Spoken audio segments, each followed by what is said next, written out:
Well met, lords and ladies, and welcome to the Throne Room. This is episode 2 of the podcast that may forever change your fealty. I'm your host, David Klingel, and I'm joined by a couple of other noble game-playing enthusiasts, Anre Borges-Brown. How you doing? And Zach Oliver. What's up, guys? So what's up, everyone? How we doing this week? What's new? What you playing? Well, I'm still working my way through Cyberpunk 77. It had a pretty substantial update. Substantial update this week. I think update 1.2. Probably more focused along the lines of helping the PS4 Pro and the Xbox One Series X versions of the game. Oh. Because I didn't see much of a difference with the PS5 version. And actually, it seemed like it made it a little worse, but that might have just been anecdotal evidence. Wow, yeah, I didn't know you could make it worse. That might just be in my head because I was going through I saw some pop in and some texture loading that I didn't really have problems with before with the PS4 version on the PS5. And then obviously the PS4 and the Xbox versions are beyond help, so it didn't really, help there. I'm sure it probably was supposed to. So wait a minute, this update, if everyone didn't know, Cyberpunk had a huge problem at launch. You really just could not play the game on the PS4 or the Xbox, and the original Xbox. And what's the name of that one? Xbox One. The Xbox One, yeah, okay. So you couldn't play it on the PS4 and Xbox One without a slew of issues. Most people just said unplayable. So you're saying that this patch was supposed to actually fix that and make it better, but it's probably just, there were hundreds of fixes. It's probably just supposed to, it was one of the biggest patches yet. Okay. It's probably supposed to just make it better all around. But I think the versions that are going to see the most help, the most difference, will probably be the PS4 Pro and the Xbox Series X version. Well, that's a step in the right direction, right? Yes. Yeah. I'd say so. So what about anything non-gaming that you interesting this week for you? Oh man, some real life bullshit. Yeah, man. Watching some TV, watching some, Falcon and Winter Soldier. Okay, yeah, 3, okay. Saw that. So is it? Did you finish it yet, or you still got some more to go? Boy, it's not done. Okay. So I'm up to date. They're releasing them weekly. Ah, man, I don't know why they started doing that nonsense, but I mean, okay. That's a whole other topic because it was a huge debate when The Witcher and The Mandalorian came out. Because one released it, the whole thing, and then the other released it weekly. I believe The Mandalorian was weekly, and The Witcher was just all of them, like Netflix usually does with their properties. So, it's really just kind of what do you prefer, and not only what do you prefer, but what's best for, the zeitgeist and capturing the moment and everything, because if you have a huge show, do you want to just, put it all out there all at once? Or do you want to have, own Fridays? Every Friday this show's coming out and we're going to be on Twitter. We're going to be on social media. Everybody's going to be talking about it. And then over the week, they're going to be speculating about it, If you release everything at once, then it's like, all right, well, some people are talking about episode 3, some people are talking about episode 7, that type of thing. And then, it's kind of you can't really talk about it that much because everybody's in different parts and you don't want to spoil it for anybody. But if it's a show that just releases one episode and, you're like, hey, do you see the latest Mandalorian? They're like, yeah. I'm like, all right, well, what do you think is going to happen next? What happened before? What happened? So it's just different ways of doing it. And, I think everybody likes kind of a different thing, but I don't know. If you ask me, man, I really think it's just to help keep viewers subscribed longer, so they're getting the money that they want. Yeah. No, that's a good point. That's a very good point. Cause that's hey, you can unsubscribe. You can unsubscribe from these services. So I think Netflix is a little less worried about that than some of the smaller subscription services. Agreed.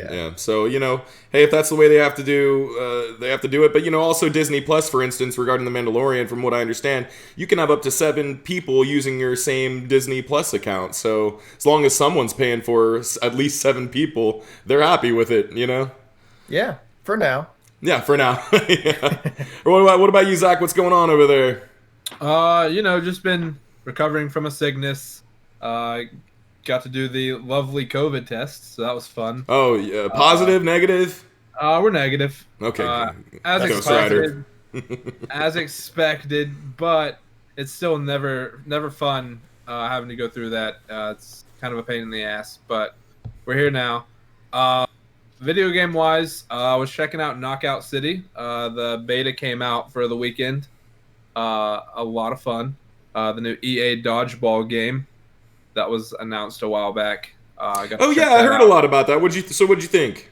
Yeah, no, I put a shit ton of hours into it within like the first couple hours. Just only playing that game. Already like level 30 in the beta. It's like a weekend long beta. It's a lot of fun. I'm a little worried it's going to be kind of like a Demolition All-Stars experience where it's not going to have enough material to keep people around for a long period of time. I feel like it'll be a fun time for while you play it.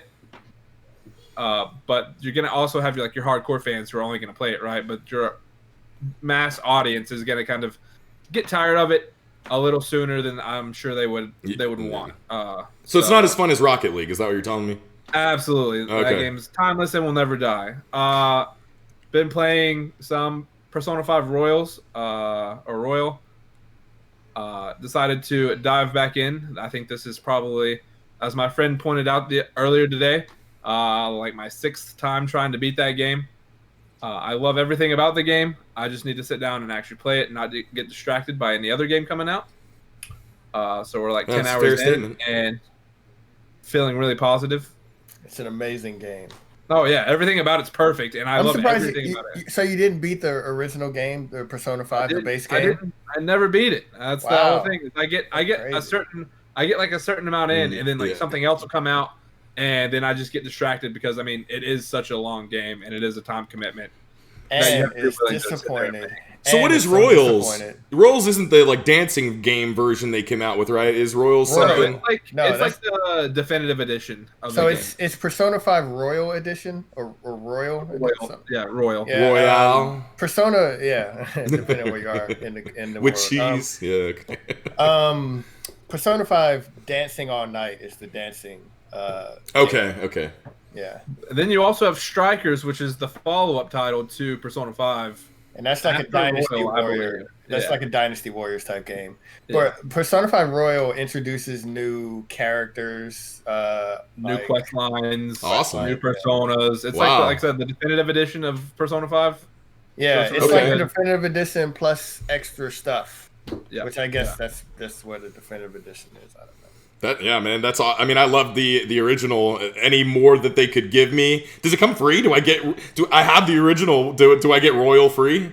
You do not get Royal free. No. Oh, okay. I figured. I just wanted to make sure. I wanted to let everyone know that you should just wait and not play any game until the definitive edition is ready, and then you'll get everything. You get it all.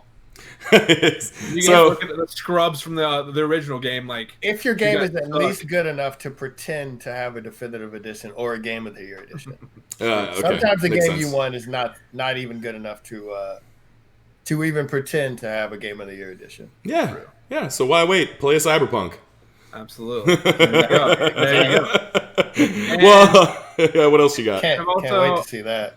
Also, following up Thursday, I dove into Outriders and have been having a blast in that as well. Okay, you're playing the Trickster right now, you were saying? Yeah, playing the Trickster. Definitely a fun class to play. Kind of difficult to maneuver in a way that is fitting, so just trying to figure out the best way to play the character is kind of difficult. Yeah, but we're getting there. you can play these kind of differently too. You know, I've been playing with my brother, and he's been playing the Trickster, but he doesn't want to use. He claimed he doesn't want to use like the teleportation ability. Is that something that you like to use, the teleport? I love the teleport ability, but it gets me fucked almost every time I use it. That's like me playing the Devastator today, man. I got this Devastator ability where you jump up, you break apart into a pile of rocks, zoom back in together, and like meteorite onto some enemies. And that shit is so much fun. It never gets old. I could do that 1,000,000 times the whole game and just have fun with it. But it gets me in the shit. You might like a classic PS4 game, Knack. Oh, I've never even seen Knack. I mean, I know it exists. I know there's a second one. Never seen it or played it. He does that a lot. Oh, okay. Go to move with his. Oh, rocks. Yeah, he definitely does. Well, not rocks. I don't know whatever he's made of. Okay, yeah, sure. okay. Knacks. But anyway, the ability is super fun, but yeah, it gets me into some trouble because now I'm in the middle of a crap load of enemies, and it just doesn't work well. Well, that's good, man. You know, so yeah, for me, I mean, I've been playing. Is there anything fun you wanted to mention that's non-gaming related that's happened to you this week? Just the COVID situation. Oh yeah, okay. COVID Well, we're glad you're negative. Absolutely. And hope you're never positive. We're healthy. Because Zach does not need to be pregnant. Absolutely not. So for me, I've been my brother's been visiting this week or this weekend, and we've had a great time hanging out, playing some games, checking out some good food, and scoping out the area. And we've been playing a lot of Valheim and Outriders together, and just been really enjoying. When you gifted me Valheim, Zach, and since then we haven't even played it together. I don't know why, but I kind of played it a little bit by myself, and then just kind of left it for a while because I got busy playing other stuff, kind of like you and Royale. And but getting back into some Valheim and getting into some of the later stuff, it's a lot of fun. Having a good time building new, making crazy buildings and things. And that player base is insane. Let me tell you, dude. Yeah, a lot of people are playing it. Yeah. Valheim, what's that again? It's the I guess what would you say, more adulty Minecraft Viking style game. Viking. Oh yeah. No, I remember it now. Yeah, it has that kind of art style. Yeah, it's really cool. It's been fun playing with other people and just having exploring crypts and different things and killing stuff, building new things. It's been a lot of fun. So we should check that out together sometime this week when we have a minute. I want to show you the crazy base I came up with. Don't know why I built it the way I did. It's basically a tree house. I built like big what are they called? Pillars, just a bunch of pillars. And threw them up as high as I could put them, and then put a base on top of that because I thought maybe enemies wouldn't be able to knock you down there, and if you were high enough up, they might not be able to aggro you or even know you were up there, right? But no, no matter where you're at in your base, they know you're there, and then they'll knock the one pillar down, then your whole house comes crumbling down. So I had to build a wall system around the pillars so that they couldn't destroy the pillars, and then I dug a really deep trench so that enemies just they can't climb up it. And then after that, there was no reason to have my up on pillars idea high in the sky base, so it's just up there for no reason. So now I unnecessarily have to go up along many flights of stairs just to get to where my base is, and it didn't ever have to be that way. I could have just dug a really big trench, had a wall around it, and been good, but I digress. You gotta love it. So that's what we've been doing, and yeah, like I said, having a lot of fun with Outriders. Looking forward to playing some of that tonight with Anre later. Yeah. Looking forward to it. Yeah. Well, other than that, guys, I've been thinking a lot since our last episode about anything we could do to try to make the show better. At the Je ne sais what.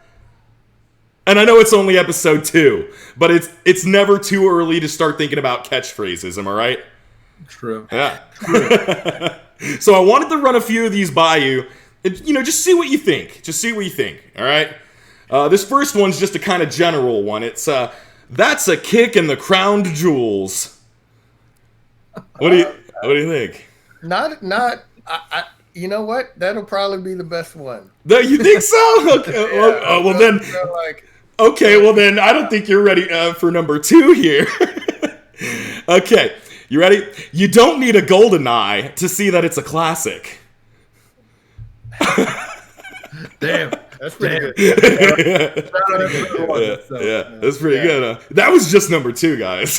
Okay, all right, number 3. How many there are? All right, number 3 here. Unsure about a purchase. Don't think macro hard. Just be Microsoft. Yeah? No? Not too good? Come on, that was great. I got him on that one. That would make me physically ill. That would make me physically ill. Okay, all right. This one's for Zach here. I'd rather eat a floppy disk sandwich. I like it. Okay, all right. Okay. I like the reference. No, all right. Last but surely not least, let's play Seek and Hide. I'll be a PS5. I get it. Okay. Yeah. I'm going to throw that in any chance I get until I get a PS5, just so you guys know. I stand by my original statement. The first one was the best, and the others were more. Okay. Well, I'm excited for the passive-aggressive PlayStation joke.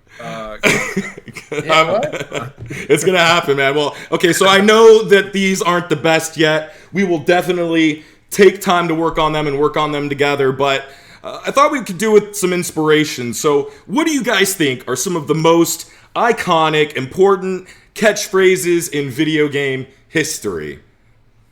Anyone? All right, so it's definitely not going to be that Link character. You didn't say shit. What? All right, that's number 1 on my list. Whoa! I would beg to differ. That was one of the only 2 that I came up with. Okay. It's dangerous to go alone. Yeah, that's on my list here. Yeah. Okay. That's and hey, listen. Is that an iconic catchphrase, or is that an iconic? It's a catchphrase. Because I feel like they only say it once, right? Well, they only say it once, but now everyone in the world has been saying it. Right, because it's an iconic phrase. It's catchy, and it's a phrase, and now it's a catchphrase. It was caught. Other people are using it. They phrasing, bruh. Hashtag phrasing. So, yeah. Hey, listen. Navi, okay. Zach, he doesn't know. He doesn't know. That's a catchphrase. No, I do know. That's a catchphrase because that little bright-ass mosquito says it all the time. but mosquito. It's dangerous to go alone. It's just an iconic phrase. Comic. It's only only said once. All right, well, I got one for you. If you haven't already, Anre, why don't you finish him? Finish him. That's iconic. You gonna finish Zach? Though, in that series, because mine is "Get over here." You think that's more famous? Oh, without a doubt. Yeah, maybe. Yes. Because you got to get over there whenever someone says it. Or someone can. You know. Yeah. Okay. All right. I got one. One of my favorites, and they say a lot of funny shit in this game. But there was this one that I never knew what he was saying. And then finally I heard it, and I'm like, that makes a lot of sense. I should have done what he just told me to do. And it's in Star Fox, and the little rabbit guy's like, "Bill Barrel." As soon as you said I should have done what you told me to do, I was like, yeah, he's talking about doing barrel roll. The frog says some shit too. Wasn't that text too? You couldn't read that even if you couldn't understand. I don't remember. I don't know, man.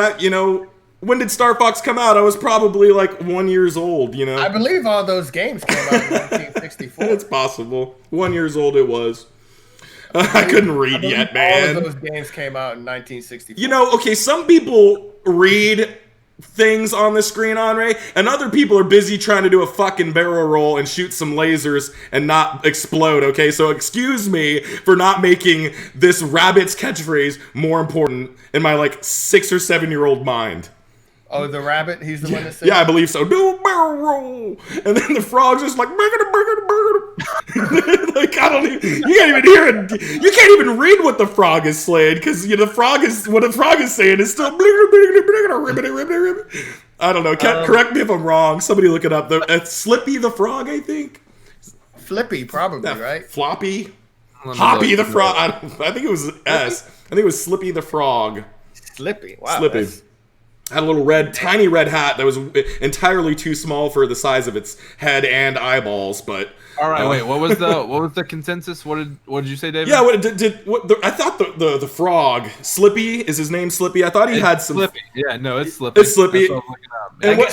I guess Flippy would be too on the nose. I guess Slippy slipped your mind on her. I didn't play Star Fox. You didn't play Star Fox? How do you even know that shit was on the screen then? Now you're confusing me. Because it's an icon. You're right. It's an iconic catchphrase. Do burr.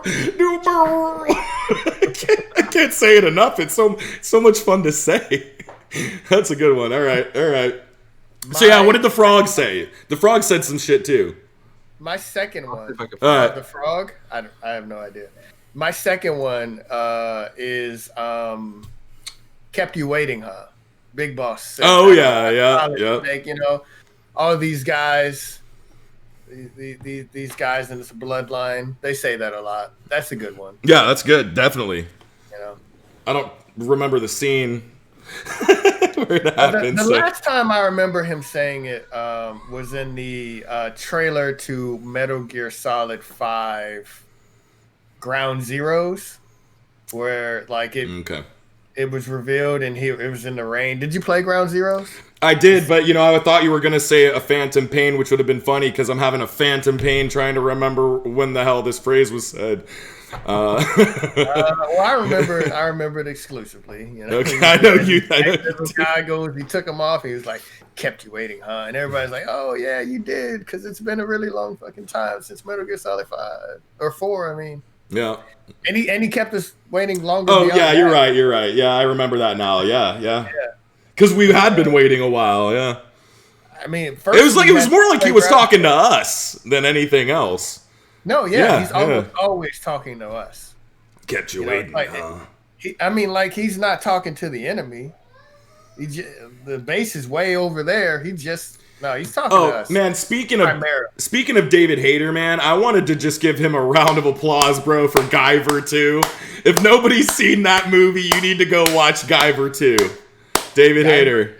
Guyver 2, man. Yeah, it's like I try to call it mature Power Rangers. It's an anime character, and the anime is really great too. But he gets this item thing, and it's like a suit of bio armor. It's called Guyver the Bio Boosted Armor. So it's this like living armor suit that gets attached to his body, and he goes Guyver, and then he goes.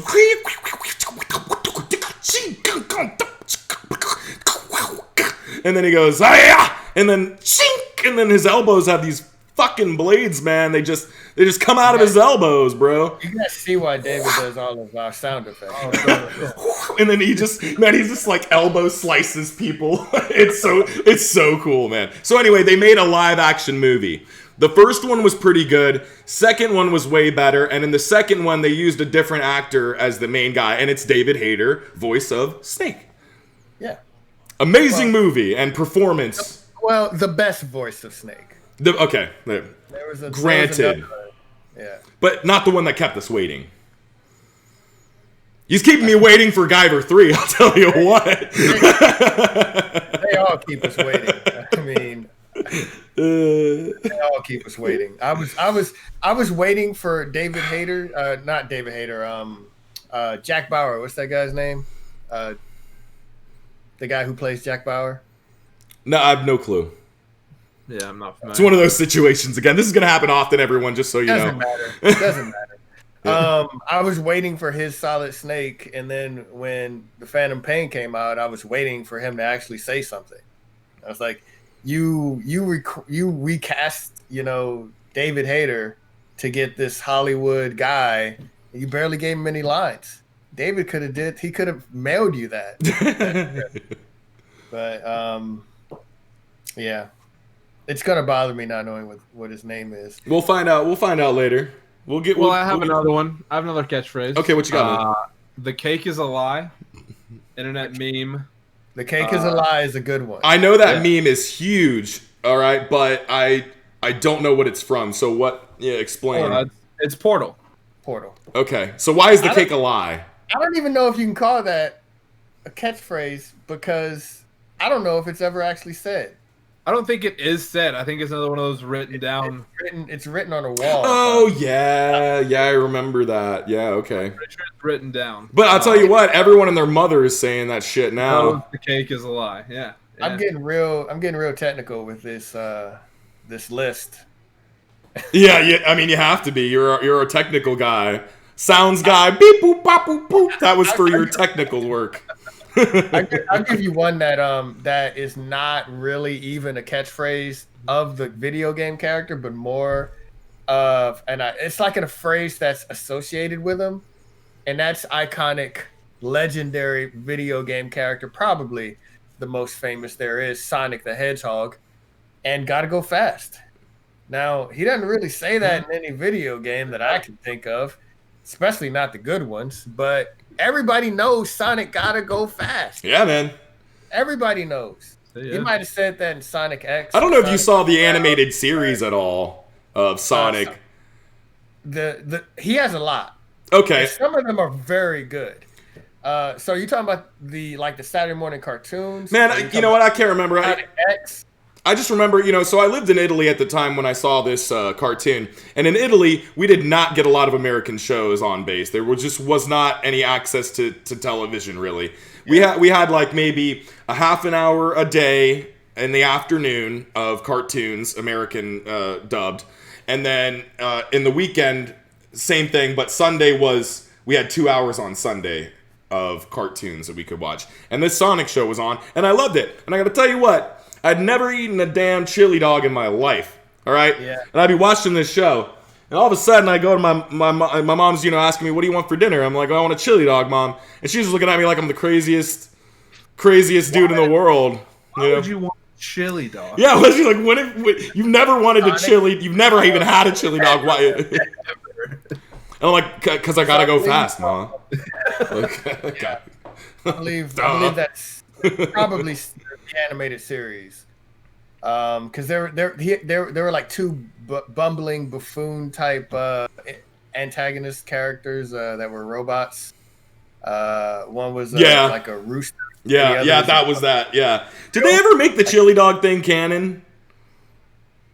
I mean, I don't know, man, because it's hard to tell what's canon, because he's a game. He's also huge in comics. He's a big comic character, and he has at least he has definitely like at least 4 cartoons. Yeah, so, man. He's even his own big movie star now. And he's I helped him get his part, bro. I went to audition for it, and they just like, you're too slow, man.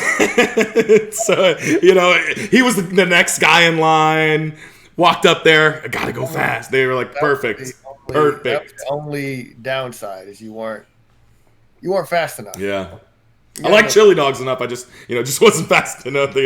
Got one side of it covered anyway. I'd love to know if anyone's seen the movie. I haven't. I've seen like a part of it because it's free now on one of these apps. But I'd love to know anyone who's you're already subscribed to. Yeah, if anyone's seen it all the way through, let me know if he's eaten a chili dog. If that's still the love of his life. Yeah.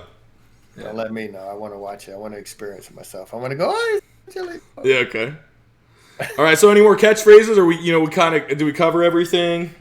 I've got one that from a game that really irritates me, but I love it nonetheless.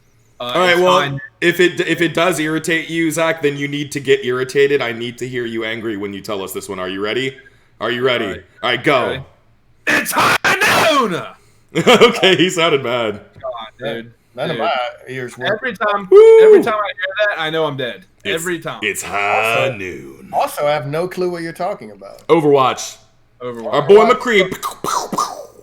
Okay. Yeah, so he pops in the screen, right, and he that's his ultimate ability, and he'll go, you hit the button, and then he goes, it's high noon, and then the screen, and it goes, woo, like the old Western, bow, bow, bow, and then the screen's all brown and all Westernized, and then he just starts auto-targeting heads. And anyone useful. Yeah, and then any one of the people that you tagged by the end of the the time limit on the tagging portion of it, or if you go ahead and hit the button to initiate the next part, he'll do like an automatic headshot on them for every one of them.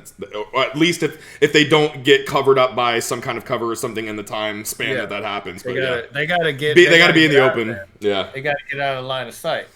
Okay. So Zach sounded really mad, but you sounded too mad, and it kind of broke the microphone feed. How about one more time, not as mad, or not as loud, maybe? It's high noon. Okay, thank you. That was perfect. Better? Is that how he says it, or is he more like it's high noon? No, he says it's high noon. Definitely more like that. Yeah. But You're just mad. Okay. Yeah, so he says that, and you're like, damn it, it's high noon. So yeah. He's like, it's high noon. And then Zach says, fuck, I'm dead. Okay, that's why he gets mad, because it's one of those abilities. Every time.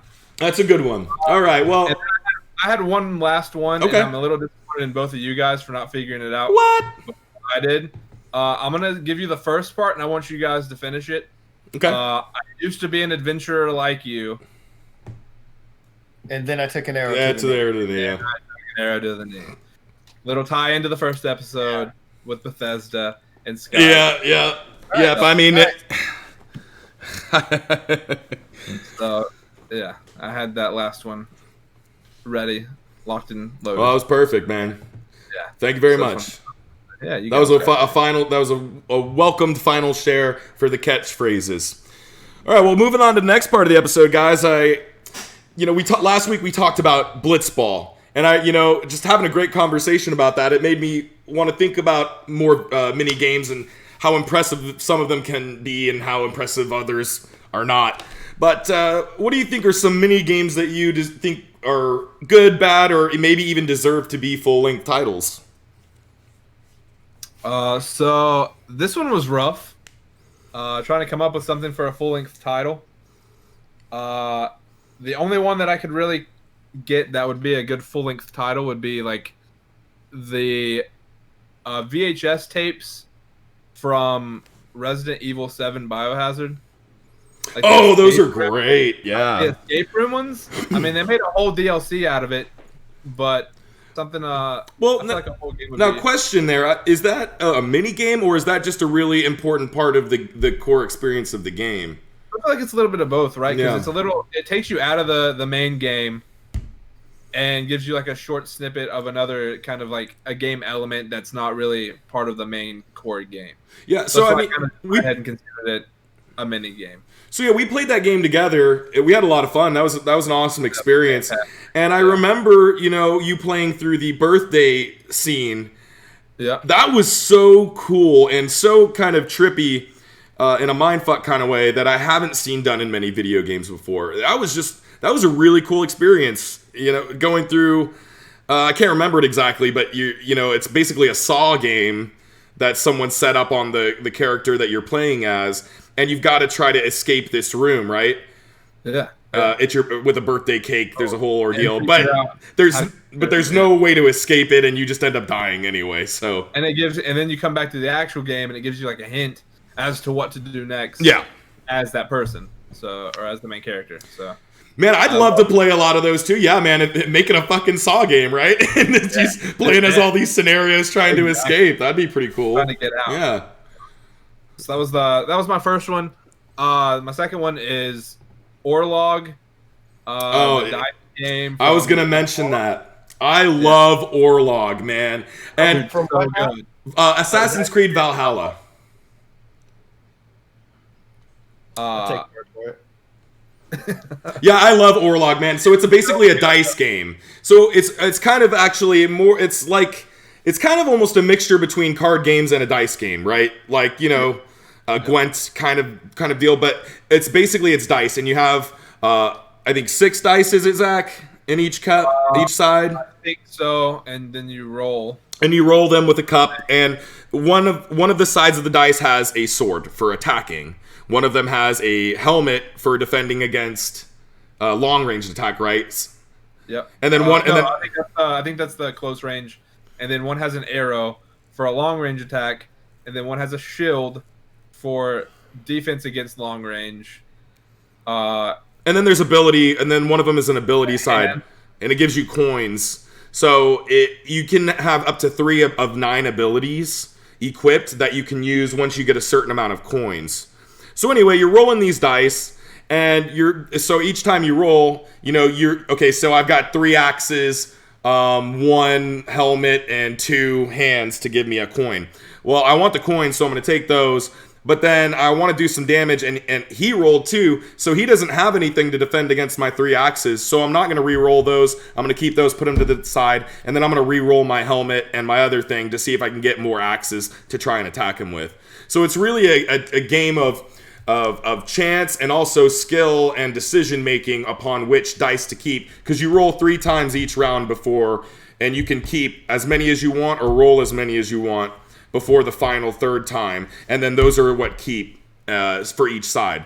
So interesting. Yeah, so it's a lot of fun. And then the 3 abilities, a couple of them happen to be one of them gives you health back, right? So if you get enough coins, and there's 3 tiers to each ability, so the more coins you pay, the higher the effect is. So you could gain like 3 life, or you could gain 6 life, or 11 life, or something, depending on how much you pay. And then there's also ones that do direct damage. There's ones that do kind of like a parry effect, where if you defend so many things this turn, like either a long range or an axe, if you defend so many arrows, then you deal twice as much damage back to the whatever. So there's some really cool elements in there. And I like that so much that it could be a real online game to play against human players and just be a shit ton of fun. The other thing is, like, it's all based off the god power. So the god powers, yeah.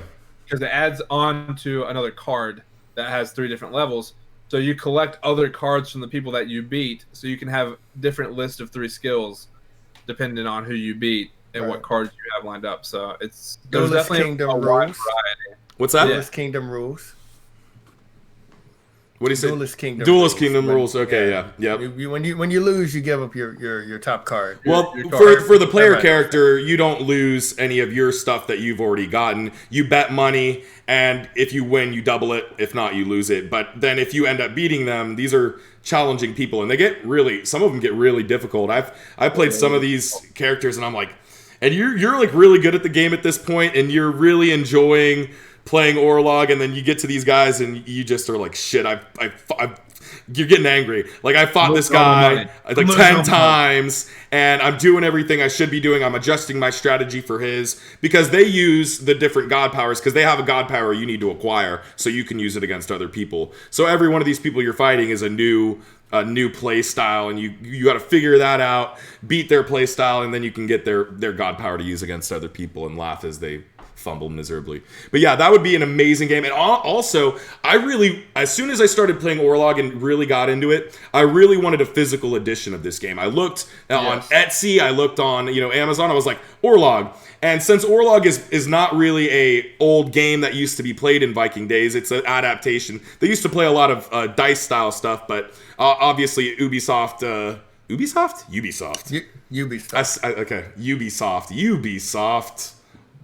I'll be Microsoft. Okay. Microsoft. So yeah, I was really looking for physical editions of this game, and it would be a lot of fun to have a set of this and play it with friends. So Orlog, excellent choice there. Love it. And then my last one, I was struggling to come up with more, but I really enjoyed the poker mini game from Red Dead and how they did that. Oh yeah, it was poker, man. Yeah, poker. It was poker done better than most poker games. And it was a mini game. Yeah. In that same vein, Liar's Dice from Red Dead is very good. Yeah. They just do Rockstar does mini they were games all very fun. Well, Yeah. I think a lot of the mini games they do have been games like poker and tennis from GTA 5 and stuff like that. But they put all these games into one game. They do it better than anyone else. Ubisoft does a pretty good job of that too. Yeah. So yeah, poker and Red Dead was very good. Those were my 3 recommendations for mini games. Yeah, and I don't know if you guys remembered this, but back when they were getting the online going and we were ready to play, and I said, this poker game would be so much fun to play against other people. I hope they put it in the online, and then they didn't. Maybe they have since then. No. That would be awesome. I mean, maybe they have since then. I don't know, but they've updated it a ton. You know. Yeah, I'd have played a lot of poker if they had brought it online and played against some other people. Well, what about you, Anre? Anything? What do you got? Man, well, you took Oolog or whatever the hell it was. Ooh-la-log. Ooh-la-la-log. Just a quick side note. Orlog has been added to Red Dead Online. Okay. They might get me back. Yes. Yeah, I mean, the thing I was thinking about was it's kind of crazy. And so Final Fantasy 12 came out. Final Fantasy 12 had hunts. Where, you know, it's a normal Final Fantasy game. It's a very good Final Fantasy game. One of the best. One of my top 5 easy. Which one now? 12. Okay. Yeah, it's great. Yeah. Yep. And you have hunts, and that's just like a mini. It's cool because it's not like a side quest. It's just like a dedicated side thing that you do where you hunt monsters. And I remember thinking when I played that at the tail end of the PS2 era, so probably like 05, 06. I think I beat it in 06.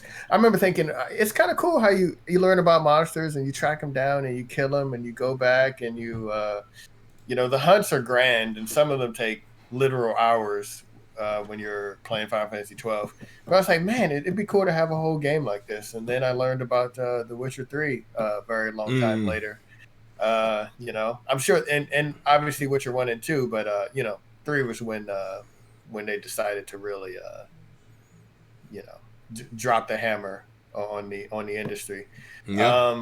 So it's kind of weird how that happened. Well, I mean, obviously The Witcher is based on a series of books that came out probably almost assuredly before Final Fantasy 12. And the concept of hunting monsters did not come from Final Fantasy 12, but having hunts and in 12, I'm sure that might have even been an inspiration, you know, and there's nothing wrong with that. Me personally thinking like, oh man, I would love to have hunts and just do that. Yeah, they kind of brought hunts back in Final Fantasy 15, which was dope. So have you ever played Monster Hunter World? No, heard of it obviously, but no, haven't. I know it's big and detailed and everything. It's amazing. And if you are wanting a game all about hunts, bro, that is it. And they are fun. Maybe that's something we should look into playing together because they're a mission, man. You got your prep work. It's different than Witcher 3, obviously, but you know, you prep your stuff for the mission. You get your armor, and then certain beasts might be in certain areas, so you got to gear up for a colder environment, or et cetera, and really prepare for a hunt before you go on it, and then you got to hunt them down. So yeah, it's a lot of fun, and I think if that's really a mechanic that has spoken to you since 12, that's something, you know, you should definitely look into. I don't know about Monster Hunter Rise. You know, Zach tried it out a little bit. I hear it's a great introduction to the series. A lot of people are saying if you haven't played the series, Rise is a good way to start, and also if you don't have a PS4, PlayStation or PC, but you have a PlayStation, so and I don't know how expensive that game is right now, but it can't be too bad at this point. It's on the PS collection and it's free on PS5. So there you go. Yeah, it is a part of the PlayStation collection. Wow. I watched people play it. I researched it when it came out. It just seemed so daunting to me. Like the systems seem a lot. They seem intricate. And they are, but they aren't. And that's what turned me off initially. So I'll say that Monster Hunter World, I think, did a better job than Monster Hunter Rise because I did end up picking that game up. And which one is later? Rise is the newest one, and it's only on Switch. World definitely did a better job at being user-friendly for beginners, I think. Because that was the first one I ever played. Interesting. And I had an easier time getting into that one than I have with Rise. And I know, even though Rise was the second one you played, that's crazy. Yeah. I mean, like I didn't dive that deep into World, so it's kind of still new to me because it is a very daunting task to get into one of those games because there's so much stuff going on and it's so intricate and there's like you can pretty much micromanage everything. So kind of like a StarCraft game, but with hunting monsters almost. Okay. But I definitely think World, if you're interested, personally, I think it was easier for me to get into World than it was for me to get into Rise. Yeah, and so these systems, they there's intricate parts to them, but they become second nature, and a lot of them become passive even, where it's not so much something that you're constantly looking at anymore. Like after you've done the initial, okay, this is what this does, then you just know what you have to do for the next tier of the unlock or whatever. And especially if you have someone else that's already played it, which you do, playing with you, to explain some of these things in a way that doesn't seem so daunting. Oh, hey, that's just making potions. That's just... I think I have it added to my library, so no worries there. Yeah. Thanks to the wonderful PlayStation collection. Yeah. I still can't believe they're giving away some of that. What's our PlayStation catchphrase, David? The what now? What's our PlayStation catchphrase? Oh yeah, man. Let's play Seek and Hide. I'll be a PS5. There you go. Yeah, that was pretty good. So okay, going back. Speaking of Witcher, Anre, Gwent. Obviously, we talked about that in the past, even before they actually made their own little version of it. We loved Gwent, and that was one we really wanted to see have its own title where we could play with friends. And now, what do you think of the Gwent mini game? What do you think of the Gwent mini game, and then what it's become if you've played the actual game? I have played the actual game. I'll start with the Gwent mini game. It's dope. It's amazing. I love it. I love going the weather to people, just like, hey, you got cards, right? All right, let's duel. It's like the world is like a Pokemon world or a Yu-Gi-Oh world where like everybody plays this game. It's like, all right, well, this guy's a Baron. What Witcher doesn't Gwent? This guy's a fucking street rat. He plays. This guy's a bartender. He plays. His wife plays. His daughter plays. These kids on the street. I love it. And like again, it's Duelist Kingdom rules. So when they lose, I get their card. And there's like 4 different decks or factions, and you can create your own deck and make them, strong and synergistic, which is a word I probably just made up. But I mean, like I've spent a lot of hours in Gwent. We all have. We know that. Building your deck, trying to find cards, and a lot. There are people in during my reign of terror, and also benevolence in The Witcher 3 that have had their lives spared because because that game exists. Because we could play some Gwent. You cannot play Gwent with corpses. This is true. Yeah, you gotta let them live a little, right?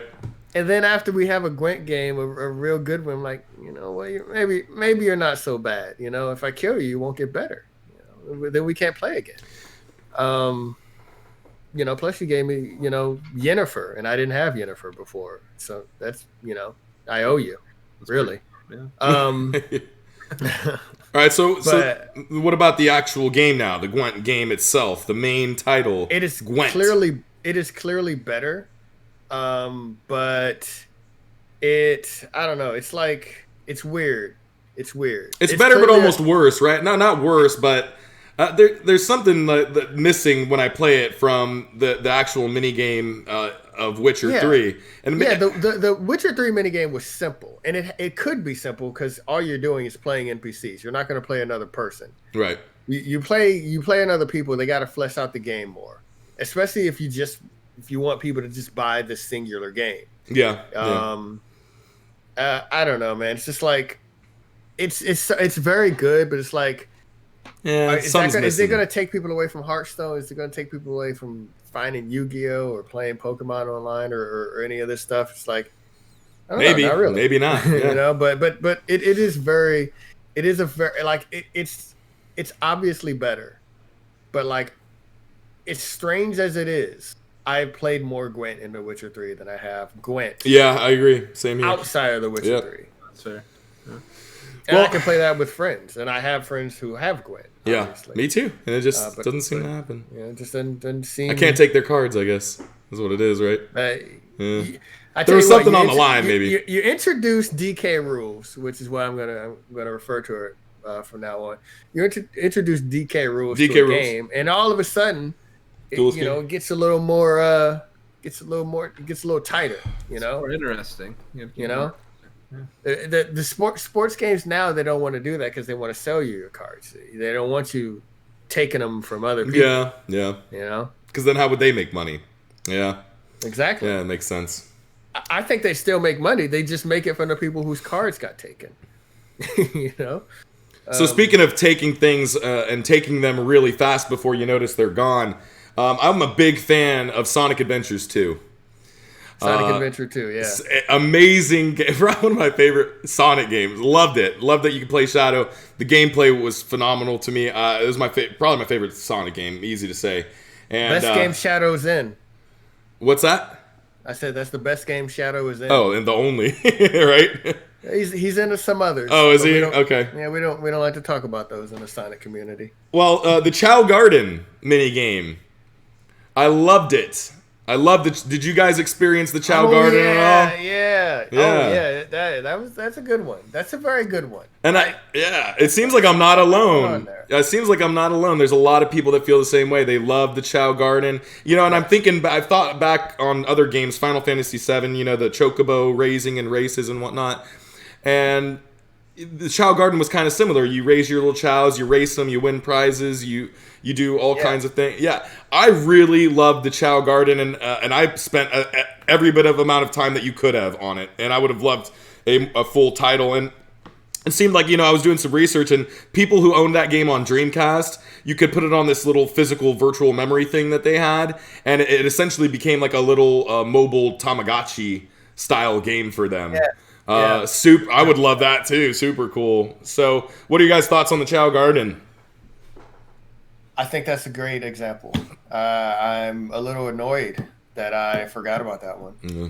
I always hate when I don't think about things myself. Yeah, I'm not the one to think about it. I'm the biggest Sonic fan growing up, so I never got to experience that. So I'm a little upset to hear such high praise and not have experienced it. So.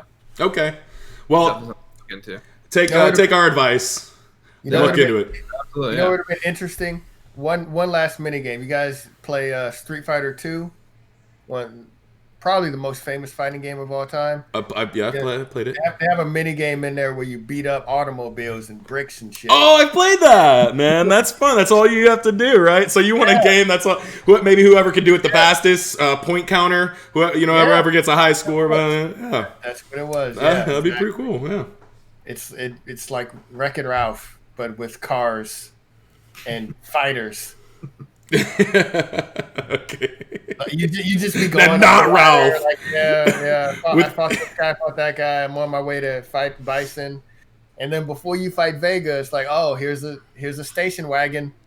you got 60 seconds. Go. What do I do? That was the sound. That was Well, so just as a reminder, if everyone is enjoying the show, you can head over to patreon.com/CrownKingMedia and start supporting us for just $1 a month. It gets you a Patreon exclusive show dubbed The Roundtable, where we pick a game to discuss in great detail while also providing our insight into what could make it much better or far worse. It's time to talk some industry news. PlayStation has announced it will be shutting down its stores for the PlayStation 3, Vita, and PSP. According to The Gamer, the PS3, PS Vita, and PlayStation Portable stores aren't long for this world. According to a source familiar with the situation, verified by The Gamer, the stores are due to be closed down from July. The announcement is made for the end of this month. PSP's and PS3 stores are to be closed on July 2nd, while the PS Vita store will stay open until August 27th. After those dates, you will no longer be able to purchase digital copies of games or any DLC for any of the Sony consoles mentioned above. And I will also add real quick that I've confirmed that anything that you have bought and spent money on, you can go back and re-download it. They will not be putting any new content on these. What are your thoughts, guys? So, this is a very weird move. I obviously don't work at Sony. I'm not an engineer. I don't know how much it costs them to keep these storefronts open.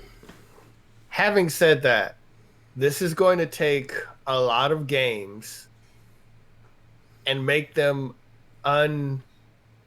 unreachable, unobtainable. There are games that digitally you could go on the Vita right now, you could go on the PS3 right now, and you could buy for reasonable price, probably low since it's been so long. Other than that, you have to go to Amazon and pay hundreds of dollars to get a physical edition because there aren't that many. They're old games, and it's very strange. And there are also games that are gonna kind of be backdoor Xbox exclusives when you think about it. If you had a PS3 game that's only available to purchase from PS3, to be clear, if you can buy it from a PS4 or PS5, then you can still get it, even if it's a PS3 game. So if there are some Final Fantasy collections or whatever that you can buy on the PS4 that are PS3 games that are PS1 classics. Those are still fine. But there's a lot of games that you can only buy on the PS3. If there's a PS3 exclusive, if there's a PS3 game that is both a PS3 and Xbox 360 game, and it's only available on those two fronts, once they stop selling games from that storefront, once they close the storefront down, it'll basically kind of be an Xbox 360 exclusive, retroactively, backdoor wise. And that doesn't really matter all that much. But the fact that the thing that matters is you're going to have all these games that are no longer obtainable, that are taken away, especially the Vita. The Vita, what did you say, Zach, came out in 2011? 2011, yeah. That's not that long ago, man. And the Vita's an amazing piece of tech. It really is. There are great games on it, and Persona 4 Golden is the game that got me into Persona 4 or Persona series, and I don't know if I can purchase that any other way. I already have the game, but I already beat it. It brings up all these questions, right? This is just micro. The bigger question is we're moving into a mostly digital future. For the first time ever, really. Yeah, for the first time ever, 2 consoles have launched that were digital only. That's impressive. At launch. And a lot of people in the industry were suggesting that it would only be digital only, that there wouldn't be disc versions of the next Xbox and the next PS, the PlayStation 5. And that theory caused a bit of the GameStop downfall and then subsequent rise when it found out that wasn't the case. But that's neither here nor there. The point is, we are moving year after year after year. More people are buying digital games, and the plus size, the good size, the benefits are obvious. The ease of use, the ease of purchase, the ease of switching games, not having to maintain games. The ease of a midnight launch. Yes. Yeah, exactly. Just playing a game. You already have, it's preloaded. It's preloaded. You already have preloaded, Yeah. And unless it's a sports game, you can usually trust that. If it's a sports game, they're almost certainly lying to you, and I don't know why. But anyway, for those that don't know, sports games, they usually tell you download it all, and then you play it, and it's like, oh, well, you only get to play these 2 teams.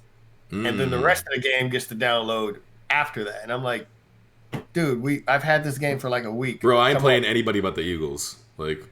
You're asking wait. I'm gonna go get a chili dog.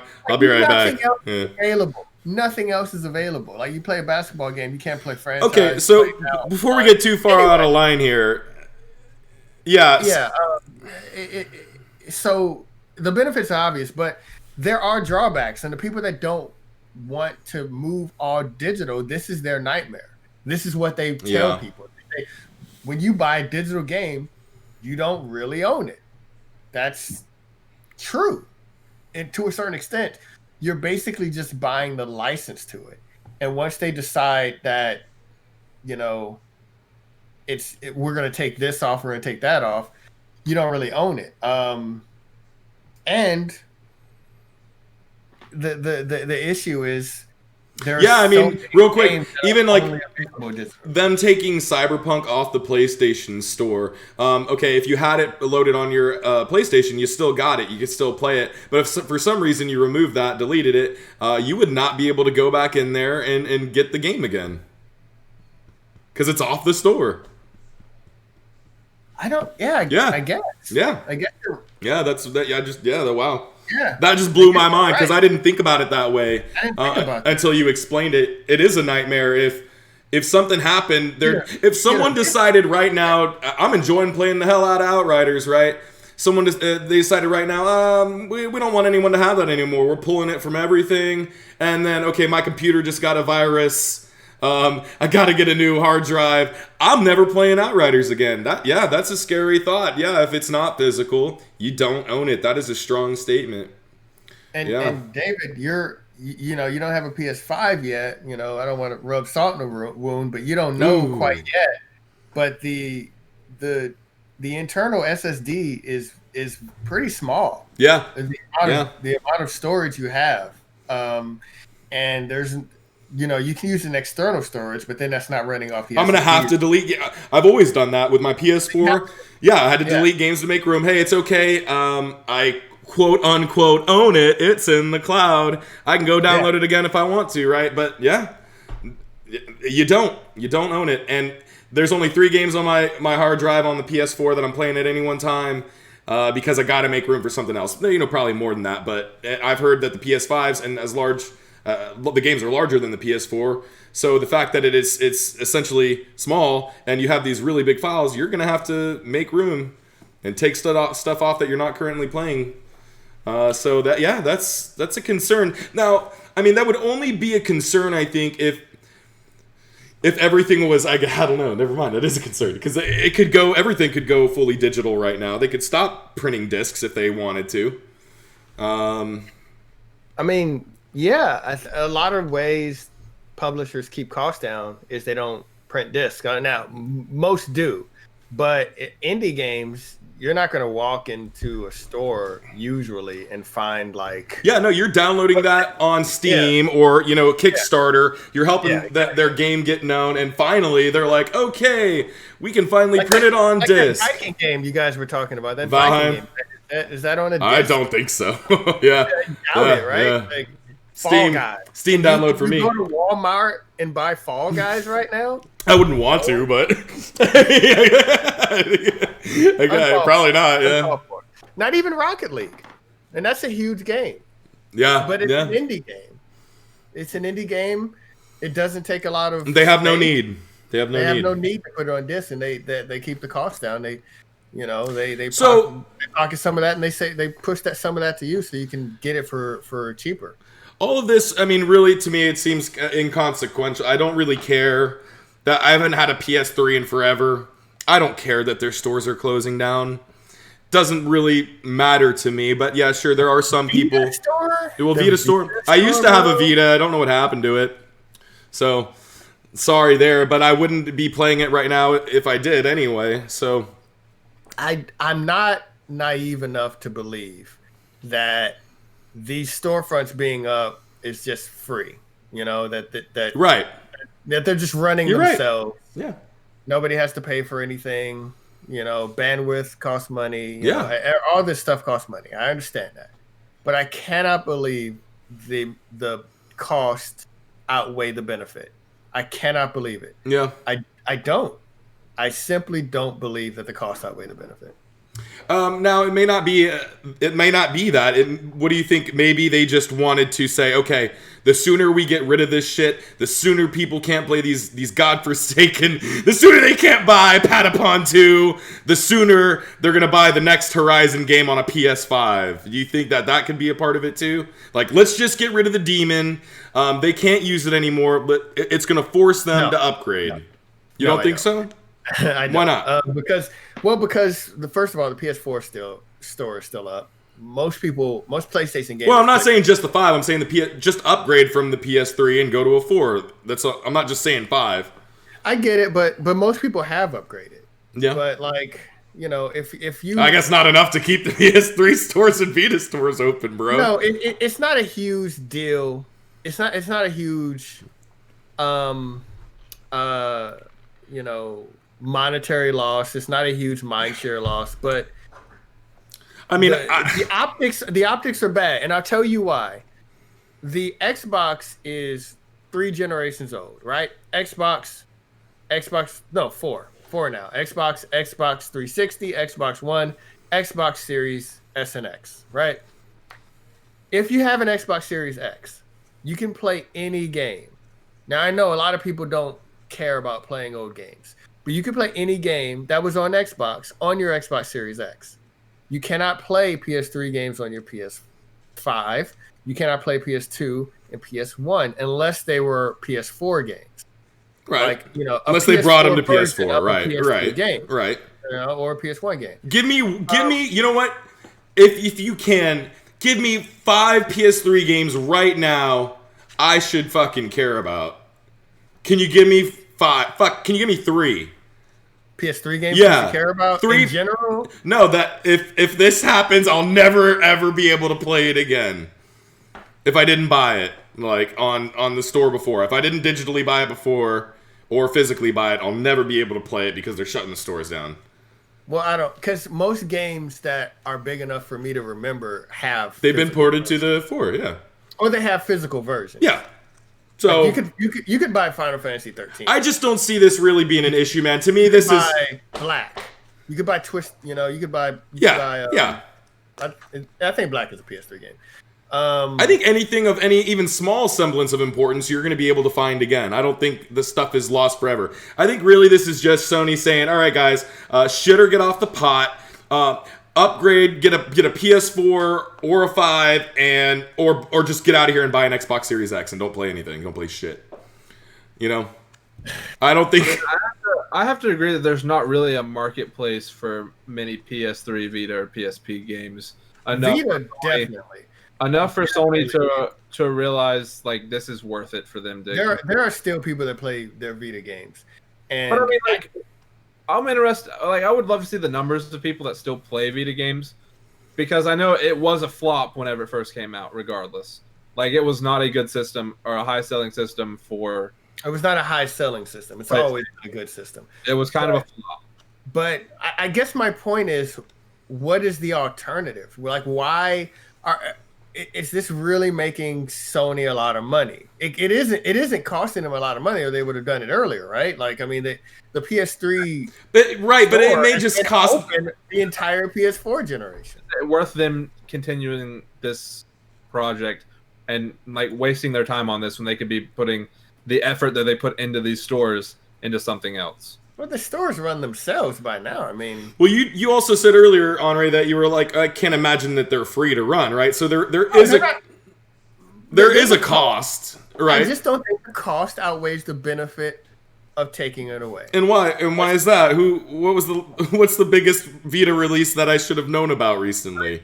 Like, I'm reading this article. It says 10 to 15 million units across its lifetime for the Vita, whereas with the PSP it was 81 million, and with the PS3 it was 87 million. So it was a substantial flop for PlayStation. Now, I understand that this system is a treasure to many people. It is very beloved to many people, but nobody else cares. That is a very small niche, a very small group. Niche market. Yeah, I agree. And I'm sorry, you're gonna be sad when one day your fucking Vita dies. I don't even know if they even make Vitas anymore. Shit, man. Who cares if the if the store's going away if you can't have a fucking Vita to download the games with anyway? And I mean, also in this article, it's saying that there's apparently a resurgence in popularity for the Vita, but only because of how easy it is to turn into a portable emulator. Yeah, there you go. That's the only reason. They're not even using it for the store or the PlayStation Vita game. Yeah, I understand that it's not a huge deal. My point is, it is not a huge deal to keep it up, and you don't want to lose these battles for no reason. For no reason. Basically, right now, with what's happening? Do you guys still hear me? Yeah. Oh, yeah. Okay. You just start talking. I was like, whoa, wait a minute. Basically, what's happening, right, is so there's this, old saying called perception is reality. And what's happening is Microsoft, at the same time that they are saying any Xbox game you can play on our brand new shiny system. Not only are they not able to do that, not because they don't want to, by the way, they can't. They can't do it because of the architecture and how different it is. It's just not possible. They're for them right now. They don't have the know-how to do it cost effectively. Not only are they saying you can't do that here, but at the same time they're shutting down PS3, PS Vita, and PSP game stores. They don't need this right now when they're trying to launch a PS5. And I'm not saying, oh no, sky is falling, Microsoft's going to kick their ass. No, PS4 is still curb stomping Microsoft when it comes to sales. But there are these things, these little needles that Sony keeps not getting right, or keeps getting wrong, these unforced errors. An error is something like not being able to put a PS3 game, not being able to play a PS3 game on your PS5. That's an error, but it's forced. What I mean is they can't help it. But you can avoid this. This is an avoidable PR, not nightmare. It's just a little needle that's going to annoy some people. Well, why not annoy 0 people? Especially when your competitors like, well, you can play Fable. You can load up Fable on your Xbox with quick change or whatever they call it, and you can do all that. I'll tell you, Anre. I'll tell you why. Basic Instinct. I'll tell you why. It's because tell me why they're closing this store. Because you can't make everyone happy. You can't make everyone happy. Who was angry that these stores were still up? You're making a very small. You're right. You're all right. You're making a very small amount of people. This affects a very small amount of people, but you're making them angry, and you're not doing it, to my knowledge, at the benefit of making anyone else happy. So there are 2 types of people: people who don't give a shit, which are the large majority of people, and people who do. And you're making them upset, and it just doesn't make sense to me. I'm a Sony guy, but just don't do it. Don't do it, especially now. I'll tell you what does make sense and how Sony has been making people happy and avoiding errors, and it's by letting Kojima continue to do what the fuck he wants to do. All right? According to Video Games Chronicle, Kojima Productions is likely to, but they're letting him do what he wants, and he's likely to announce his next game quite soon. This is according to studio art director Yoji Shikanawa, who was asked if he could share any details about the company's second game during a video interview with AI Hub. Quote, well, yeah, I am doing something for sure, and I can tell you probably we can announce it soon, unquote, said Shikanawa, a longtime Hideo Kojima collaborator who is best known for his character and mecha design work on the Metal Gear franchise. Kojima confirmed in October 2020 that it was staffing up for a new game project. This Death Stranding developer said at the time it was seeking to test the best in-class talent to fill 25 open positions at its Tokyo studio. What do you make of this? So I just want to clarify one thing real quick. Kojima Productions is not first-party Sony studio, so he can do whatever he wants, whenever he wants. They do have a very close relationship. You're right, and obviously Death Stranding was a PlayStation console exclusive. So they do have a very close relationship. Go on, Zach. I was reading that article. I was interested because it was saying that he was talking about how he would like to work on smaller, maybe episodic games, maybe digital-only titles, which would be interesting, along with a massive piece. So I honestly don't know what this could be. It might be a brand new IP. It might be a smaller game. Just something to tide us over until he actually gets his next massive IP out. I'm excited to see what it could be. Death Stranding was a super innovative, a new look at video games and what they can be, despite whether you liked it or not. Because it definitely had mixed reviews with players, but I'm definitely excited to see what he will come up with because he's a super creative dude. Everything he comes up with is just something new and innovative and exciting and kind of sparks the industry again, in my opinion. So I'm excited to see what he could come up with next, I guess. Yeah, and I agree. And, a lot of people think that, okay, maybe this is Death Stranding 2. I don't think this is Death Stranding 2. I don't even know that he will make a Death Stranding 2. I thought the first one was perfect. It was everything it needed to be. Sure, could they, find some more story to put in there? Yeah, but I agree with you. The dude's got so much shit in his head that he wants to get out of his head. I think whatever he makes is going to be a new IP, and there's a lot of speculation too. He said he really wants to make a genre-defying, truly horror game, and I am so stoked for that. Whenever that happens, he worked with Norman Reedus, thank you, before Death Stranding on the PT demo, and that was something that they were really looking forward to making together. And I was not around for the following of that when that demo came out, but I think I can't remember who it was that showed me. Was it you, Zach? You showed me the PT demo, and I was so impressed by what I saw on that I would have loved for that to have been a game. I was so ready for that game to come out. Oh. So if that's the case, and he's making a horror game, hell yes, I would love to see that. What are your thoughts on a Hideo Kojima horror game if that's the case? Go ahead, Anre. You're good. I love Hideo Kojima. I love all the Metal Gears. I love how serious it is, and at the same time silly. It's such a weird juxtaposition with his games. I love his art style, especially he has a long-time collaborator that does a lot of his character models and works for him. And a lot of the art style. I love his stories. Horror is not a genre that I care about, but I feel like if anyone can make me care about horror, it would be Hideo Kojima. Yeah, that's a good way to put it. So, and I am a big fan of the horror genre, and Zach, you are too, like we talked about with some other games. But yeah, I cannot wait to see. I know if Hideo Kojima makes something horror, it's probably going to be the best thing I've ever seen. And if that's the case, I cannot wait for it. So, yeah, I just wanted to point out there's a link in that article that went to another link. It was talking about how in November 2019, Kojima said he could work with actor Norman Reedus again, perhaps in a sequel to the PS4 open world game, but that if he did create a follow-up, he would quote unquote start from scratch, basically. So yeah, I don't think there's a Death Stranding 2 in the works. Different. Yeah. I don't think that would be interesting if Death Stranding 2 was a completely different game.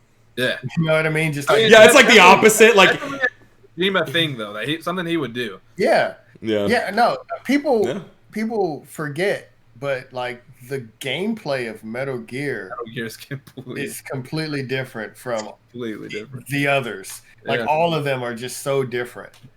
Yeah. Culminating with the Phantom Pain, which had some of the greatest gameplay I've ever had. Agreed. Absolutely. Yeah. Right, so looking forward to that. So something Anre really wanted to talk about, his forte, the sporting side of things. Sony's MLB The Show 21 will arrive on Xbox Game Pass at launch, according to The Verge.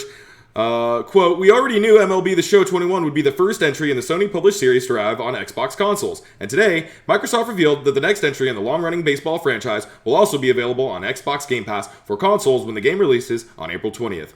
According to the blog post, the Xbox One and Xbox Series XS versions will be playable on Microsoft's video game subscription service. What do you think of this, Anre? Let's hear it. All right. So, firstly, real quick, I think a lot of gaming, websites and gaming personalities think that, sports gamers and regular gamers are just like far apart from each other. But I think there's a lot more overlap. I think there's a lot. I think that Venn diagram looks a little different than a lot of people think. I think that there are people that play a whole bunch of video games, and including sports games. So I do want to shout out sports games every now and then because anyway. They're important. They're important. I do far more important than I would think anybody that plays a Vita game. Patapon too, but hey, let's continue. Patapon too. Anyway, so yeah, for those that don't know, MLB The Show is a first-party Sony published baseball game. It is the only sports game that of the big. Really big three, but really any big game that is console exclusive that is made by Microsoft, Sony, or Nintendo, unless you count like Mario Golf or something. But I do. Mario Tennis, bro. Mario Tennis, it's just hot. So the show is a baseball game. It is known for high quality. Very good yearly sports game, yearly baseball game, made by Sony. This year, for the first time in its history, it is being put on a Microsoft console. That is already weird. Basically, Major League Baseball has to give their license to Sony in order to make this game. So Sony, these licensing deals are like 5, 10, 15 years. This last one was a very long time, and it was up. And this hasn't been reported, but it's obvious that Major League Baseball wanted to put the game on other platforms other than just PS5, PS4, PS3, etc., like it usually is. And so as part of that deal, like, all right, we'll give you the license again so you can make a baseball game, but we want it on other consoles. So that means that this game is going to be the first MLB The Show game on an Xbox console. Yeah, wow. It is a Sony first-party game, published by Sony, created by Sony first-party developer, that is going to be day and date on the Xbox One and the Xbox Series X. Now, why? Why do you think is the reason for this? Why are they doing this? Why is obvious. It's because MLB, Major League Baseball, they get a cut of the money. Okay. Sony, Sony likes all of it. They want it all, and they like having there's no other baseball game, sim baseball game. And for a long time, Xbox owners were just SOL if they were baseball fans. Yeah, and wow. There were a lot of them. And, they're happy about this move. And for the most part, unless you're a hardcore one of those guys, Sony fans don't care. They're like, all right, yeah, go ahead, play it, But but the reason is MLB makes, if the game sells more, they make more money. So they're like, with their deal. So they're like, well, put it on other stuff. Sony, if the game sells more, Sony will make more money. But Microsoft will also make money. They don't like that. And also they lose kind of a feather in their cap that we're not the only place to get this baseball game. So they never wanted to do that. So this is clearly driven by Major League Baseball. But Sony has to capitulate, because if not, they just don't get the deal. MLB will take it to 2K, or they'll take it to EA, and they'll say, hey, you make a baseball game. Yeah. And they will. It won't be as good because they don't know how to make a baseball game because they haven't done it in years, but they'll make one. And eventually it'll get better. So Sony's like, all right, we'll do it. Fine. Newest development, as you just read, David, this game is going to be day and date on Game Pass when it releases. So essentially free as long as you own the pass. Right. That's crazy. So this again, so it's basically only getting money for Xbox. Is that am I? This unless Xbox pays them a direct amount, I guess that they're getting from the game. Xbox, they have to pay every publisher to put their game on Game Pass, right? Just like Netflix. That Netflix can't say, "Oh, The Big Bang Theory." A lot of people like that show. I'll just put it on here. Yeah, right. I'll just put it on Netflix. Hey, we'll give you so much money, and we'll see Sherman doing nerdy stuff. We'll let people see that. Okay. Yeah, exactly. They'd have to go to CBS, and CBS would be like, "All right, we'll work something out, maybe." But yeah, so Microsoft definitely paid Sony to do this. But it's weird that Sony would even allow it, because if you're a PlayStation gamer, you can pay $70 to buy this game, which you made, or you can, if you have a Game Pass, you can just get it for free. Well, what do you think if MLB paid PlayStation to do it, and they're all making money from it? Would that be a reason why?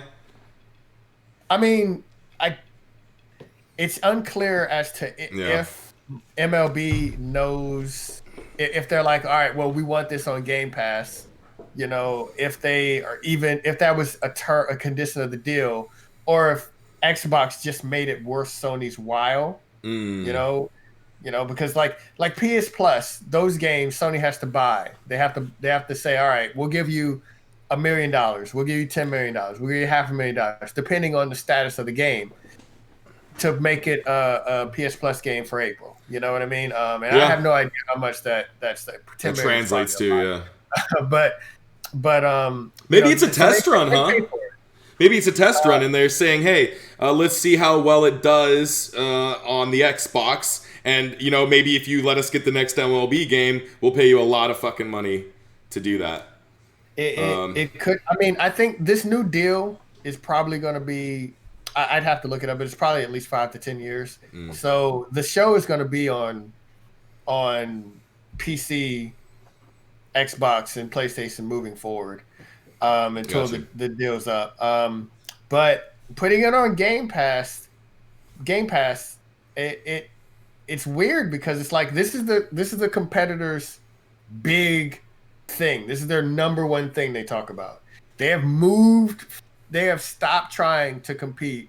Not like, oh, we're not going to put out games, but they've stopped trying to compete blow for blow with Sony when it comes to AAA games. They can't compete with Sony. They can't compete with Nintendo, because Nintendo's got these guys, these Marios, these Link, and every now and then they just reach in the bag and they say, here's a new one, and all they have to do is not fuck it up, which sometimes they do. Sometimes there's a StarCraft, when they tried to bring that out, but for the Switch, sometimes there's a Metroid, but for their really huge, all they really need is Mario, Link, and Smash. That's all Nintendo needs to make money.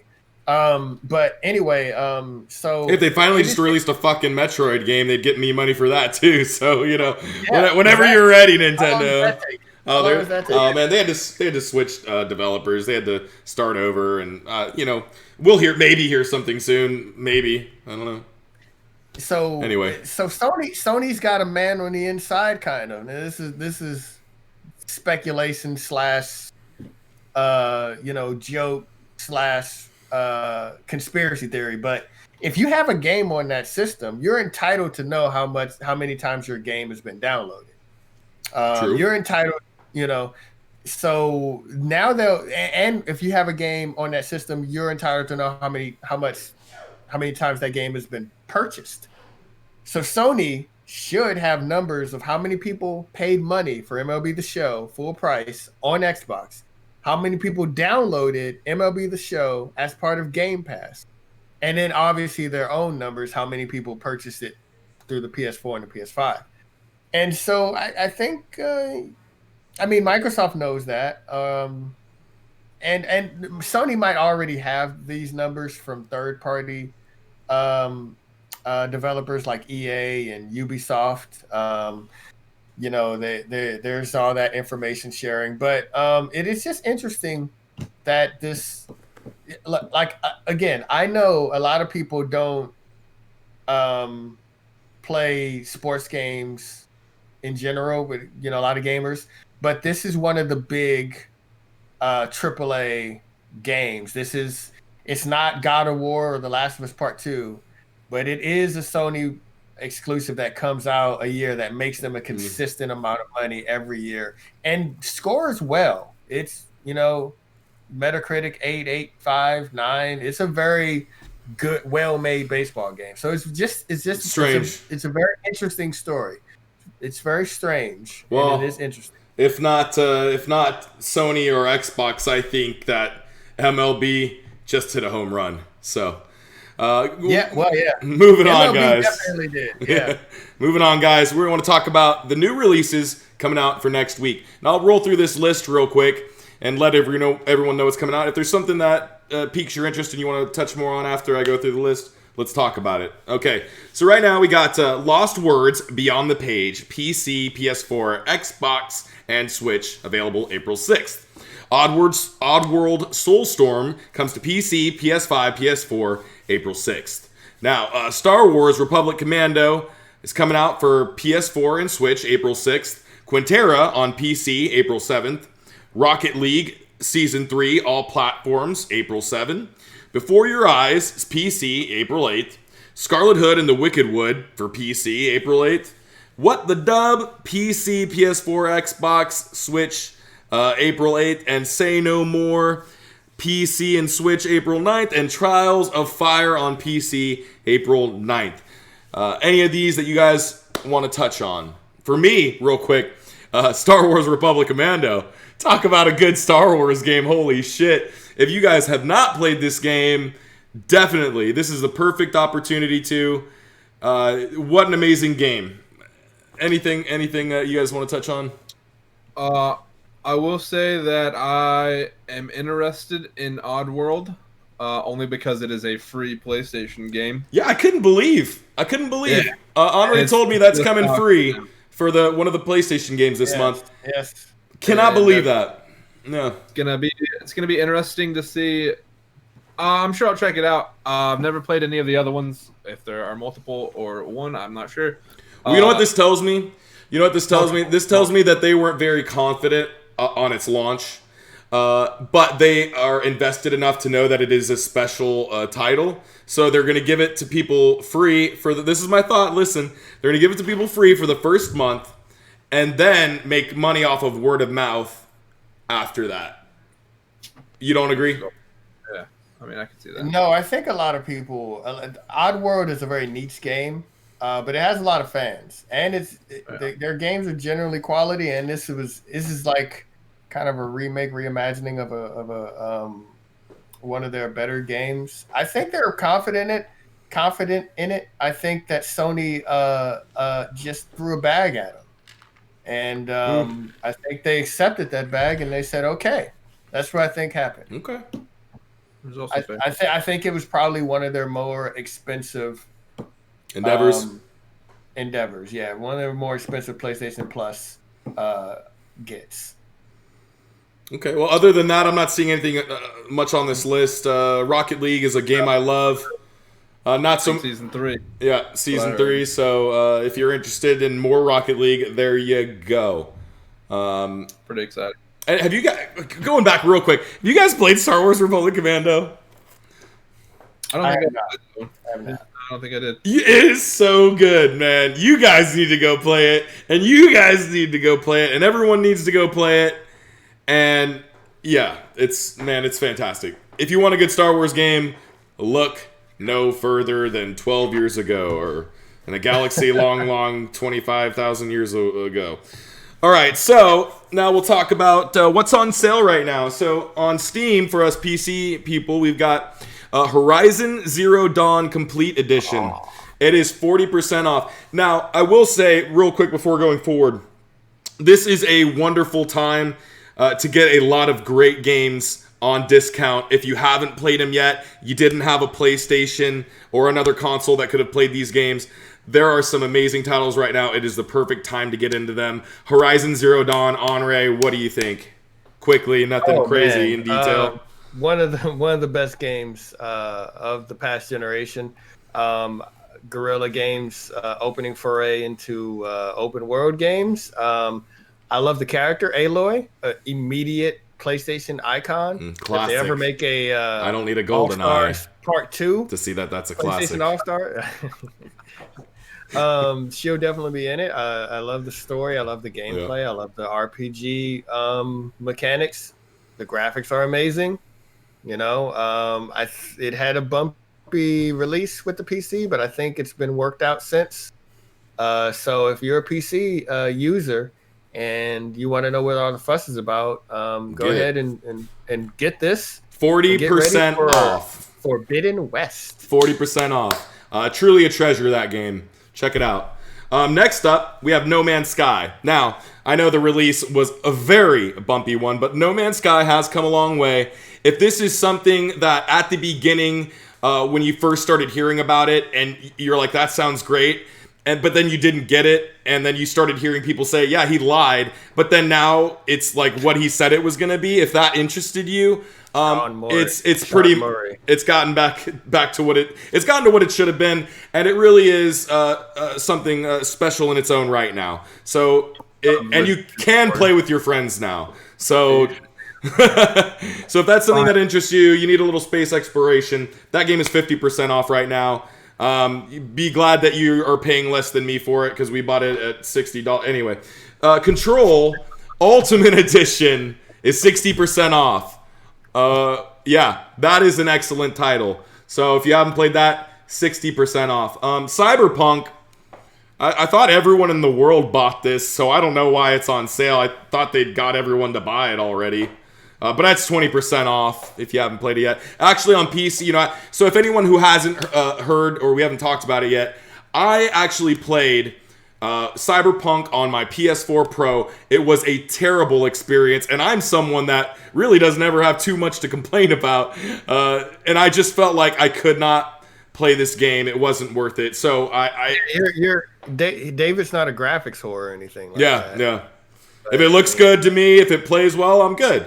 I do like things that are beautiful, but yeah, I don't need it to be a super specific, any high, super high, whatever. So I tried it, and I really tried making it work, and it just got to a point where I couldn't. And then Sony offered everyone a complete refund, and I was like, you know what? I've got a high-end gaming PC. I don't need to deal with this shit. So yeah, I did the return, and I got it on PC, and it's been great. So if you haven't experienced this game yet, it's actually a lot of fun. It's really good. Cyberpunk, 20% off right now. Now, also, last week, we spoke about Disco Elysium, Zach and I, and how much we liked it.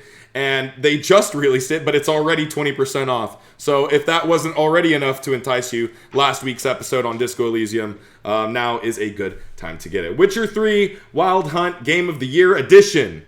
Anre, we talked a lot about Witcher on this episode. You can't recommend it highly enough. How much on sale do you think this game is right now? On Steam? Yeah. 75%. 80%, you were very close, but how good does 80% sound for Witcher 3 Game of the Year Edition, 80% off? If for some reason you have not purchased The Witcher 3 in contention for Game of the Generation, to be honest. Oh, not even just Game of the Year, he said. All right. No, seriously. Game of the Generation. It is the Game of the Year. It is the Game of the Year. But I'm just saying you're taking it further than that. You're like, that deserves Game of the Millennium. It's in contention for the Game of the last generation. It really is. Go ahead and buy it. I mean, really, unless you hate fun. And we know you people that at Sony that are closing the PlayStation 3 and Vita stores, and you hate fun, so you're probably not going to buy it. But anyway, no reason. Binding of Isaac Rebirth is 50% off. Now, this is a game I've really enjoyed playing. I played it on various different places, Switch included. Really fun game if you like roguelikes and little indie platformers of that variety. It's a good game. 50% off. Next up, we have Anre with the PS5 games. What do you got? What's on sale? Oh, they're having a huge spring sale over at the old PlayStation store. They have a ton of games, just a whole bunch. Go ahead and take a look. a few of my favorites. Assassin's Creed Valhalla, which just came out, is about 33% off. Okay. So it's about $40.19. That's the same price as Ghost of Tsushima. Again, 33% off. You can get it for about $40. I loved Ghost of Tsushima. We talked about that last week. Yeah. It's one of the best games of the year. Very, very good game. Definitely worth full price. And so if you're getting it at $40, that's great. Doom Eternal is like 55% off. It's $23.99. Normally $60, so it's still full price. It's a very recent release. I believe it came out around the same time as Animal Crossing New Horizons. So they had kind of a weird bromance thing going on there on social media with their close release dates. But yeah, if you missed out on it for whatever reason, and you're a Doom fan or you just like really frenetic first-person shooters, $24 is not bad for that game. I know you like that game, David. Which one? Valhalla? Doom Eternal. Doom Eternal. Yeah, I really enjoyed it. I didn't play it all the way through, and I still want to get back to it. But I was hoping I'd have a PlayStation to do that with by now. Yeah, well. Knocking on someone's door right there. Maybe. Hope springs eternal. Anyway, Immortals Phoenix Rising, half off right now. Yeah, we talked about that last week, actually, and Zach said, he had tried it on Switch, and he didn't like it as much as other consoles, right? So if that's the case, that's the perfect time. Probably. Yeah. Mortal Kombat 11 is only $14.99. That's $15, It is normally $50 right now, so that's a huge discount for the latest Mortal Kombat game. If you're a fighting game aficionado, if you like Mortal Kombat, go ahead and scoop that up. Persona 5 Royal Deluxe. We just talked about Persona 5 Royal. We so did. Persona 5 Royal Deluxe is $70. Discounted, it is $31.49. Wow. If you have not played Persona 5, now's the time to do it. This is the best deal in gaming for you right now. Full disclosure, that's what I did. Oh, really? Yeah. Okay. Smart. Yeah. Smart. Unless you hate RPGs, not like, oh, they're not my favorite. You have to hate RPGs to not like this. If you've never played a Persona game before and you don't know if you might like it, the first one I played was Persona 4 Golden on the Vita, which you can't buy anymore in the stores once they close them down. But anyway, and that turned me on to a whole other... That's a kick in the crown jewels. It turned me on to a whole other, franchise. Yeah. Agreed.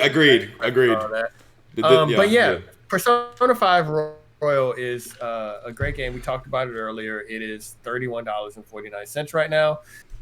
And The Last of Us Part 2 is half off right now. Oh, wow. Full price, $60. It could be about $30. The game of the year.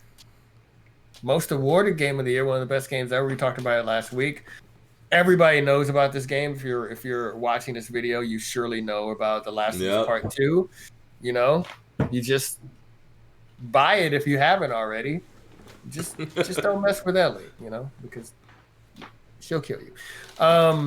It's a great game. Let me take a look here at the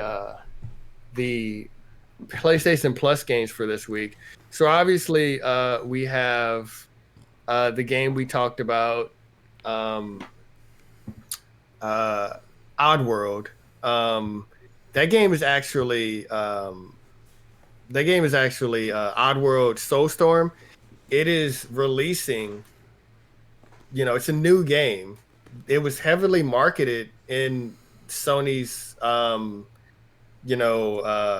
PS5 reveal.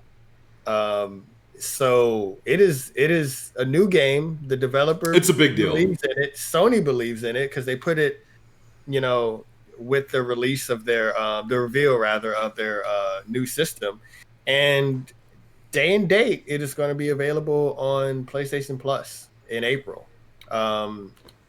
Also, Days Gone. Now, if you have a PlayStation 5, Days Gone is already a part of the PlayStation collection.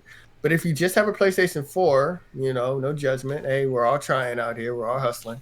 Then go ahead and pick up Days Gone if you haven't. Once it becomes available in April, late April, not late, like April 5th, very soon after hearing this, it should be available.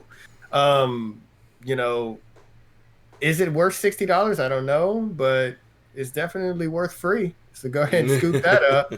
And Zombie Army 4 Dead War, the last PlayStation Plus game. I haven't played this. I haven't heard of it, but it is free. I've heard people like it. So free. Yeah.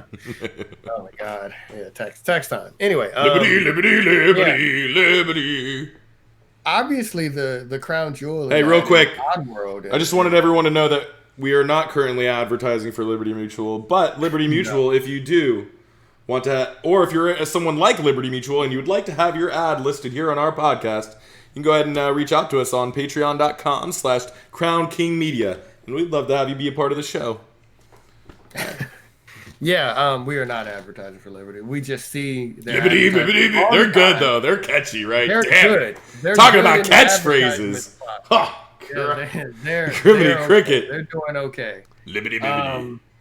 But yeah, so that's pretty much the main thing. I do believe this March sale is going to be done in stages. So there will most likely be more free games to come in the coming weeks. I think it'll be like maybe 4 stages, maybe once a week in April. Just take a look because there are a lot of games right now, but there will be more later. And as far as I know, the ones that are here will probably be taken away. So if you see something you like, go ahead and scoop it up. All right, ladies and gentlemen, if you see something, say something. Say something. Anre, what's going on? Zach, speaking of saying something, what's going on over there on the Switch? We've got the three big studios, Bethesda, Warner Brothers, and Activision all have a sale going on. For spring, with Bethesda, you can get Doom Eternal, pretty much any of the Dooms for 50% off. Nice. 30 for Eternal, 30 for Doom, and the cheaper discounted Dooms, the classic ports. Skyrim's 50% off. Wolfenstein 2, 50% off. Youngblood and Youngblood Deluxe, all 50% off. Oh, wow. So if any of those, I know it's not Microsoft Game Pass, but Zach, I think I'd rather eat a floppy disk sandwich. Yeah, it is. That's what I'm saying. For Warner Brothers, it's looking like a bunch of Lego games. Nothing jumping out at me. Those games are good though. They're a lot of fun. So you've got Harry Potter collection for 50% off, Jurassic World 50% off. Actually, a little bit more than 50% off for that one. Normally $40, now $10. All you potheads, go ahead and scoop up that Harry Potter game. A lot of fun. For anyone that never read the books, go ahead and experience it in Lego, the Harry Potter collection. Mortal Kombat 11, $15. Okay. So another chance to get that if you don't have a PlayStation and you want to get it on Switch. Yeah, if you play fighting games on Switch, go ahead and scoop that up. It's a good purchase. All right, Anre, finish him. And then for Activision Blizzard, you've got Diablo 3, which is actually a pretty decent game on Switch. Oh yeah, it's not too bad. Fun to have it portable. Play it wherever you go. It's a lot of fun. I'm just gonna say it. I'm just gonna throw it out here. I don't recommend this next one. Overwatch Legendary Edition is on sale for half off on Switch. Do not buy it. That's a no. That's a definitely. Yeah, why not? Do you not like the version, or do you not like Overwatch? No, it does not play anywhere near how it's supposed to on Switch. Okay. It is not a good port. Yeah, that's crazy. It's weak.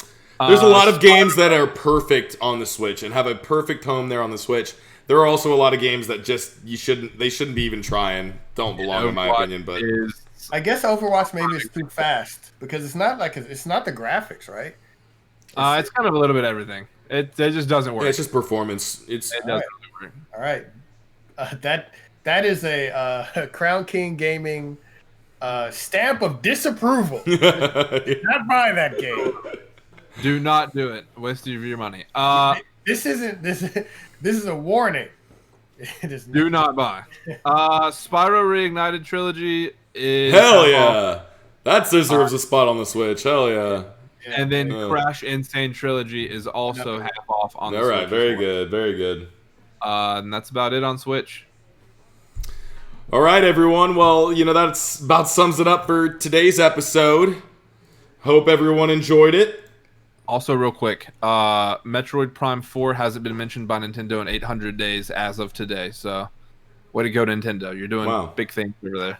So. I also want to point out that I don't believe any of those games Zach mentioned were Nintendo first-party games. Okay, guys, nobody's listening anymore. We're on the end credits. We're on the end credits slide of the video. They expected the end of the last bit of the thing, so they may have forgotten, but I don't want any of you to forget that we may be crowned king, but everyone's royalty here. All right, you want to make sure they're still listening? Share. You got more to say? Subscribe. You got more? Yeah. Okay. Please take a look. Tell your friends. They'd rather eat a floppy disk sandwich.